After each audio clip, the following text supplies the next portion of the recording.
네, 행복하시죠? 한 가지 더 말씀을 하기 전에 질문을 좀 하고 말씀을 좀 전하려고 합니다. 여러분들, 하나님께서 우리에게 베푸시는 구원을 사모하고 사랑하십니까? 다시 한번 여쭙겠습니다. 하나님이 우리에게 베풀어 주시는 구원을 사랑하고 사모하십니까? 오늘 말씀에서는 그런 자들은 하나님은 위대하시다라고 고백하라고 이야기하고 있습니다. 우리 다 같이 한번 선포할까요? 하나님은 위대하십니다. 하나님은 위대하십니다. 그 위대하신 하나님이 오늘 우리 예배 가운데 임하셔서 우리에게 크신 은혜를 베풀어 주시기를 소망합니다.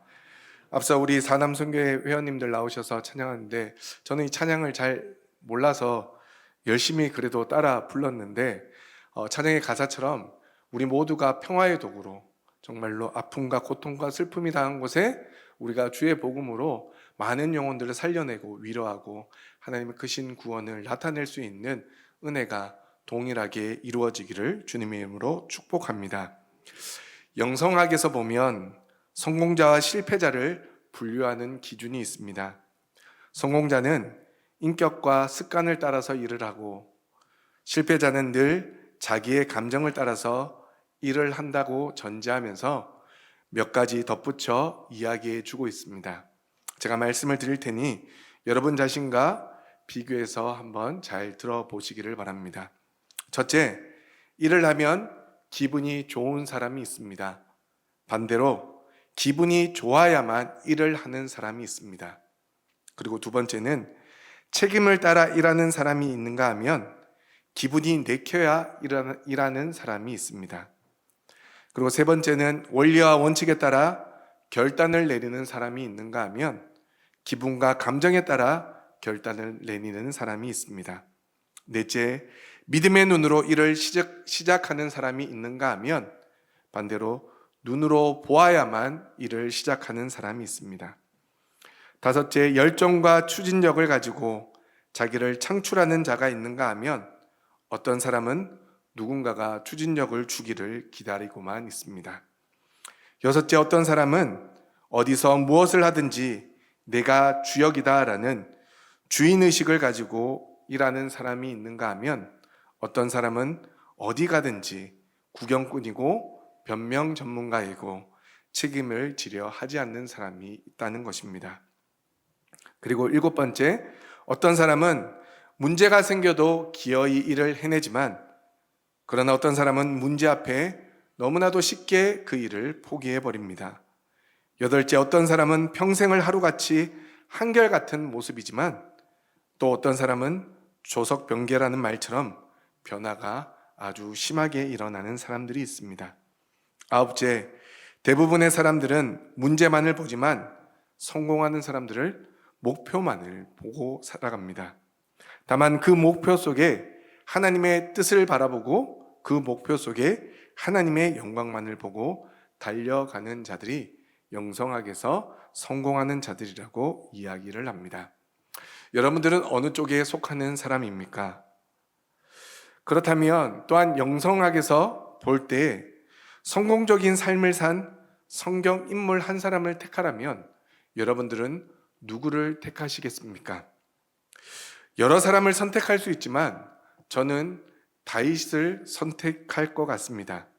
사실 인간적인 시각에서 다윗의 삶을 살펴보면 다윗은 누구보다 힘들고 어려운 삶을 살았고 죽을 고비도 수없이 넘겨야만 했던 사람이었습니다. 가장 가까운 가족들인 장인에게 쫓겨 도망다니면서 미친 척을 해야 했습니다. 그리고 자신의 아들 압살롬에게 쫓겨 도망가면서 사람들로부터 비난도 드려야만 했습니다. 그러니 다윗의 삶의 가정을 인간적인 시각으로 바라보면 다윗의 삶은 언제나 실패의 삶이었고 고통과 눈물의 삶이었습니다. 하지만 다윗은 그 가운데서도 믿음을 지켜낸 사람이었습니다. 사울을 죽일 수 있는 절호의 기회가 왔음에도 하나님이 기름 부으신 왕이었기에 사울을 죽일 수가 없었습니다. 그리고 사울의 아들 요나단과의 언약을 하나님과의 언약으로 소중히 여겼습니다. 또한 압살롬을 피해 도망갈 때에 사울의 친척 시므이가 다윗을 향해 저주할 때 그를 죽이지 않고 하나님이 그를 통해 자신에게 하시는 말씀으로 받아들였던 믿음의 사람이 바로 다윗이었습니다. 그래서 사도행전에서도 내가 이새의 아들 다윗을 만나니 내 마음에 맞는 사람이라라고 하나님이 친히 다윗을 칭찬하는 내용이 기록되어 있습니다. 그렇게 많은 사람들이 다윗을 좋아하고 다윗의 영성을 본받길 원하는 것이라 생각됩니다. 그래서 저도 이 시간 다윗이 기록한 시편 70편의 말씀으로 함께 은혜를 나누고자 합니다. 오늘 우리가 살펴볼 시편 70편의 말씀은 다윗이 기록한 시입니다. 그리고 5절밖에 되지 않는 짧은 구절의 시 가운데 다윗은 4번이나 하나님께서 속히 자신에게 와 주시기를 간청하고 있습니다. 도대체 어떤 상황에 이 시를 지었기에 이렇게 간절히 그리고 급하게 간구하고 있는 것이겠습니까? 앞서 말씀드렸듯이 다윗의 인생 대부분 고난과 시험의 시간이었고 생명의 위협도 여러 번 겪었습니다.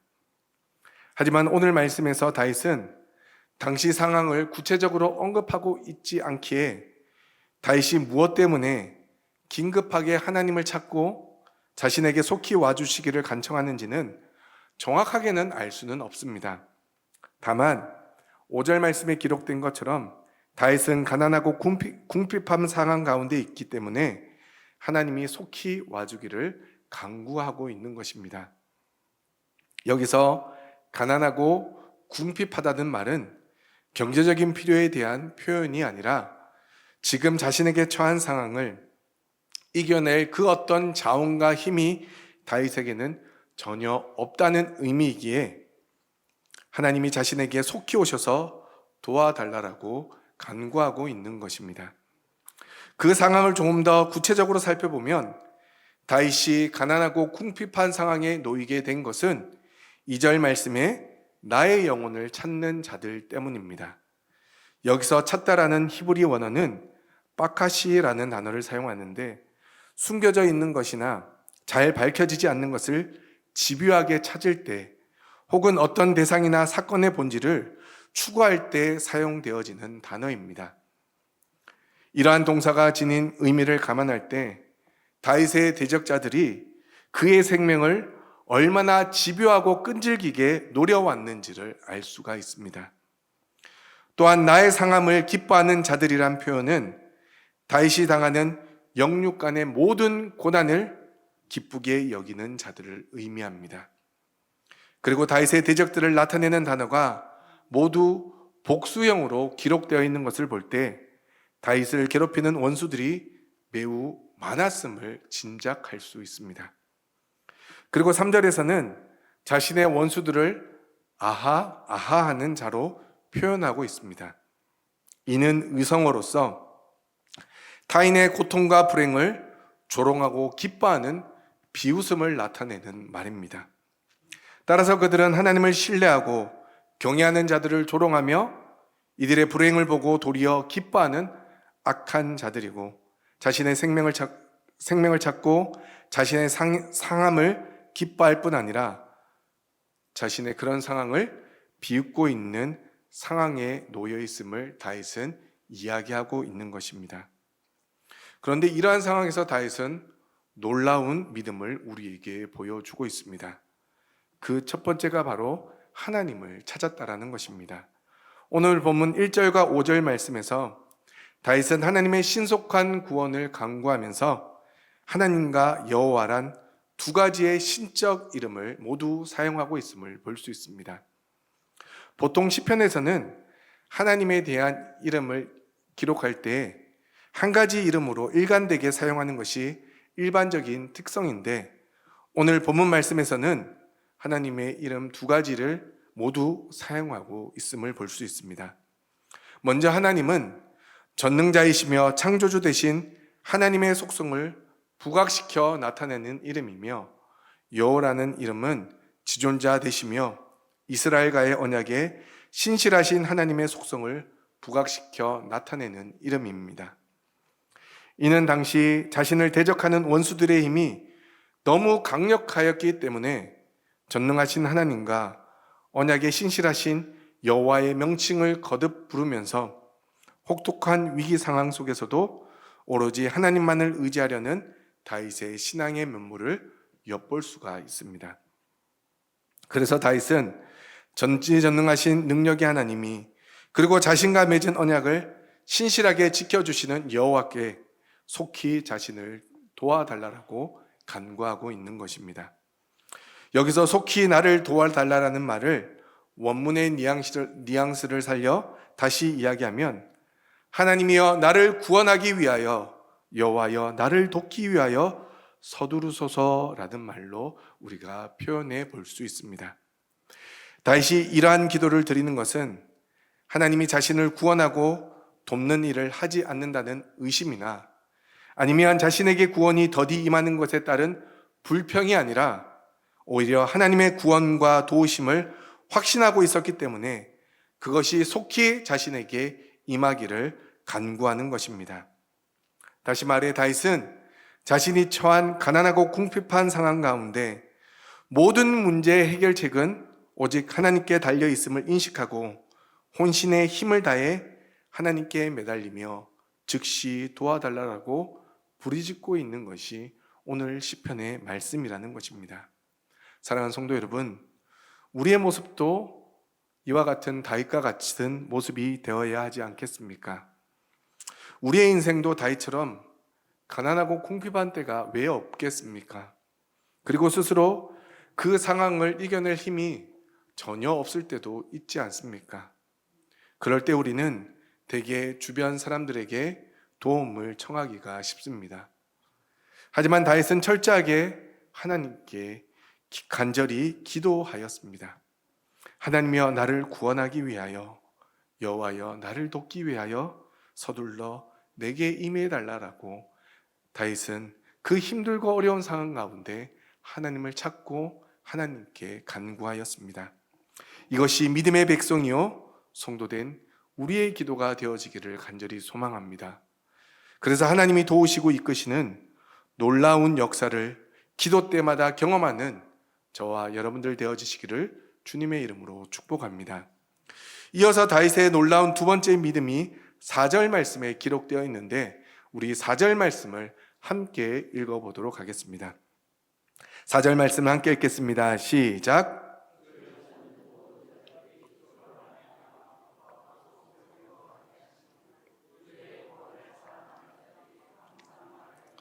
하나님은 위대하시다 하게 하소서. 아멘. 저는 방금 읽었던 4절 말씀을 묵상하면서 내가 과연 가난하고 궁핍한 상황에서 다윗과 같이 이런 고백을 할 수 있을까를 생각해 보니 참으로 부끄러웠습니다. 힘들고 어렵고 두려운 상황 가운데서도 하나님을 찾는 것은 할 수 있다라고 생각은 들지만 그런데 자신의 상황과 전혀 어울리지 않는 이 고백을 기도 가운데 했다라는 것이 얼마나 대단한지 놀랄 수밖에 없었습니다. 4절 말씀에서 다윗이 간구하는 것이 무엇입니까? 주를 찾는 모든 자들이 주로 말미암아 기뻐하고 즐거워하게 해달라는 기도였습니다. 여기서 주를 찾는 자들이란 하나님을 간절히 구하며 하나님의 뜻을 따라 살기를 위해 몸부림치는 자들을 의미합니다. 즉 이들은 하나님만을 전적으로 믿고 경외하며 삶의 모든 영역에서 하나님과 동행하는 사람들을 가리킵니다. 그리고 이러한 자들의 삶의 모습은 주로 말미암아 기뻐하고 즐거워하는 것이라고 이야기해 주고 있습니다. 그러니 다윗은 자신이 처한 너무나도 위급하고 힘든 상황 가운데서도 하나님만을 전적으로 믿고 경외하며 삶의 모든 영역에서 하나님과 동행하는 사람이 되기를 소망하며 기도할 뿐만 아니라 그런 상황 가운데서도 하나님으로 인하여 기뻐하고 즐거워하는 자가 되기를 소망하며 하나님께 기도하고 있음을 볼 수가 있습니다. 이어서 주의 구원을 사랑하는 자들이 항상 말하기를 하나님은 위대하시다 하게 하소서라며 하나님께 간구하고 있습니다. 이 고백은 다윗의 위대한 신앙 고백이 들어있는 간구입니다. 여기에 기록된 구원이란 단어는 위험과 고난, 그리고 결핍으로부터 벗어나는 것과 불의에서부터 벗어나는 것을 의미합니다. 또한 사랑하는 자들에서 사용된 사랑이라는 단어는 이성 간의 뜨거운 사랑을 표현할 때 사용하는 표현으로 어떤 대상에게 강한 감정적인 애착을 가진다든지 그 대상을 소유하거나 그 곁에 있기를 갈망할 때 사용되어지는 단어입니다. 따라서 주의 구원을 사랑하는 자들이란 말을 통해 다윗이 하나님의 구원에 대해 얼마나 강한 애착과 열망을 가지고 있었는지를 우리는 짐작해 볼 수 있습니다. 그리고 이 말은 곧 다윗 자신의 연약함을 인정하는 고백이었습니다. 다윗은 자신을 둘러싸고 있는 수많은 불의한 세력으로부터 스스로 벗어날 수 없는 유한한 존재이며 구원은 오직 하나님으로부터 올 수 있다는 사실을 믿음으로 고백하고 있는 것입니다. 따라서 주의 구원을 사랑하는 자들이 하나님의 그 크신 사랑과 은혜로 말미암은 구원을 경험하게 될 때 그들의 입을 통해 나오는 것은 하나님은 위대하시다라는 고백과 찬양뿐임을 다윗은 자신의 삶의 경험을 통해 알고 있었고 그렇게 이를 고백할 수가 있게 되었다라고 시편에서 기록하고 있습니다. 그러므로 다윗은 자신의 삶의 경험을 토대로 모든 믿음의 백성들은 하나님의 구원을 경험함으로 인하여 하나님은 위대하시다는 찬양을 항상 드릴 수 있게 되기를 간절히 간구하고 있는 것입니다. 사랑하는 성도 여러분, 오늘 말씀은 이런 성도 되게 하소서라는 제목으로 함께 말씀을 나누고 있습니다. 즉 저를 포함한 우리 울산 남목교회 모든 성도님들이 다윗과 같은 주의 백성들이 되기를 간절히 소망하는 마음으로 오늘 말씀의 제목을 정했습니다. 앞서 말씀드렸지만 우리도 다윗과 같이 육적으로 가난하고 궁핍한 상황에 놓일 수도 있고 또 영적으로 가난하고 궁핍한 상황에 놓일 수도 있습니다. 그럴 때 우리는 다윗처럼 하나님만을 간절히 찾는 주의 백성들이 되어지기를 소망합니다. 여러분들의 모든 문제를 하나님께 기도하기를 주저하지 마시기 바랍니다. 우리가 기도할 때 그 기도를 통하여 하나님께서 영광 받으십니다. 물론 우리의 간구와 하나님의 타이밍이 다를 수는 있습니다. 그래서 다윗은 여호와여 지체하지 마소서라고 간구하였습니다. 하지만 이것 한 가지는 꼭 기억하시기를 바랍니다. 하나님의 타이밍은 절대 잘못되지 않는다는 사실입니다. 그래서 우리 모든 성도님들이 하나님을 찾는 자들이 되어서 어떤 상황에서도 특히 다윗처럼 가난하고 궁핍한 상황 가운데서도 하나님으로 말미암아 기뻐하고 즐거워하길 소망합니다. 그리고 하나님이 베푸시는 구원을 사랑하는 자들이 되어 우리 모든 성도님들의 입술을 통해 하나님은 위대하시다 고백되어지는 역사가 일어나길 또한 소망합니다. 그래서 2024년 하나님 때문에 기뻐하고 하나님 때문에 즐거워하는 예배가 끊어지지 않고 하나님은 위대하시다 고백하는 역사가 우리 교회 가운데 나타나기를 소망합니다. 사실 오늘 이 말씀은 지난 수련회 때 그 수련회 장소에서 불려졌던 찬양입니다. 그 찬양의 제목이 주를 찾는 모든 자들이라는 제목입니다. 제가 그 찬양을 그 수련회 장소에서 처음 들었는데 찬양이 너무 좋아서 이 찬양을 꼭 다시 한번 불러봐야지라고 생각을 했었습니다. 그런데 저의 조금은 떨어지는 지능으로 인하여 가사도 잃어버렸고 제목도 기억이 전혀 나지 않았습니다. 그리고 돌아오는 그 차 안에서 저희 청소년부 선생님들에게 물어봤습니다. 도대체 그 찬양이 뭐였을까요? 그런데 가사도 모르고 제목도 모릅니다. 그런데 알아봐 주십시오라고 요구했었습니다. 그런데 놀라운 사실은 집에 돌아왔는데 저희 아내가 그 찬양을 듣고 있었습니다. 그리고 그 찬양이 올해 아동부에 봉헌송으로 지정되었다라는 이야기를 들었습니다. 하나님께서도 이렇게 다시금 그 찬양을 듣고 부르게 하시는구나. 하나님의 섭리가 참으로 대단하다라는 것을 느꼈습니다. 그리고 저희 아내에게 물었습니다. 당신은 어떻게 이 찬양을 알게 되었느냐고. 그런데 그 찬양을 알게 된 계기가 그 차 안에 있었던 청소년부 선생님의 그 카카오톡 그 프로필에 등록되어 있던 찬양을 듣다가 너무 좋아서 계속 듣게 되었고 아동부 봉헌송으로 정하게 되었다라는 이야기를 들었습니다. 하나님의 계획하심이 단순히 그저 수련의 장소에서 은혜 받기 위하여 듣기에 좋은 찬양으로 우리에게 주신 것이 아니라 여러 사람들을 통하여 다시금 알게 하시고 기억하게 하시고 하나님을 찬양케 하시는 놀라운 은혜를 경험하였습니다. 그래서 수련회 이후 지금까지 계속해서 지겨울 정도로 듣고 있습니다. 그래서 저희 자녀들이 제가 차를 타면 그 찬양을 들어서 요즘 같이 따라 부르고 있습니다. 그런데 그 찬양은 빠른 템포에 아주 즐겁고 경쾌하게 부르는 찬양입니다. 그래서 저는 이 찬양이 참 좋아서, 그리고 내용이 너무 좋아서 기쁨으로 불렀는데, 그래서 말씀을 준비하고 싶어서 말씀을 묵상하였더니 이 찬양은 결코 즐겁고 경쾌하게 불러서는 안 되는 찬양이었더라고요. 다윗의 고통이, 다윗의 시험이, 고난이 우리가 쉽게 즐겁게 부를 수 있는 찬양이 아니었음을 고백하게 되었습니다. 어찌 다윗의 삶을 우리가 한마디로 표현할 수 있겠습니까? 다윗의 고통을 우리가 어찌 가늠할 수 있겠습니까? 하지만 다윗은 그런 상황 가운데서도 하나님을 찾는 모든 자들이 즐거워하고 기뻐하게 해달라고 기도했습니다. 그리고 하나님의 구원을 사랑하는 자들이 하나님은 위대하다 고백하게 해달라고 기도하였습니다.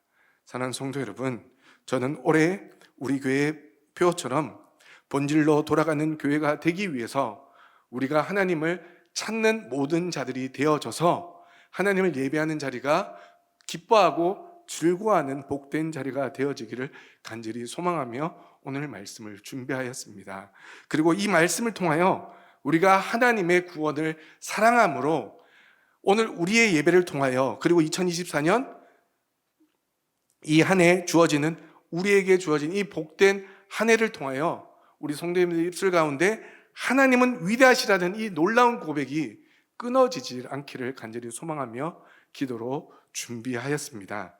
그러므로 하나님 때문에 기뻐하고 즐거워하는 예배가 우리 울산 남목교회 예배가 되어지기를 소망하고, 하나님은 위대하시다 이 놀라운 고백이 우리 성도님들의 삶 가운데 날마다 고백되어져서 본질로 돌아가는 우리 울산 남목교회, 그리고 본질로 돌아가는 우리 울산 남목교회 모든 성도님들 되어져서 다윗과 같이 우리의 삶이 어떠한 상황이든, 그리고 그것이 가난하고 궁핍한 상황이라 할지라도 그 속에서 하나님 때문에 기뻐하고 하나님만을 위대하시다 고백할 수 있는 다윗과 같이 하나님 마음에 맞는 주의 백성들, 이런 성도님들 되어지시기를 주님의 이름으로 축원합니다.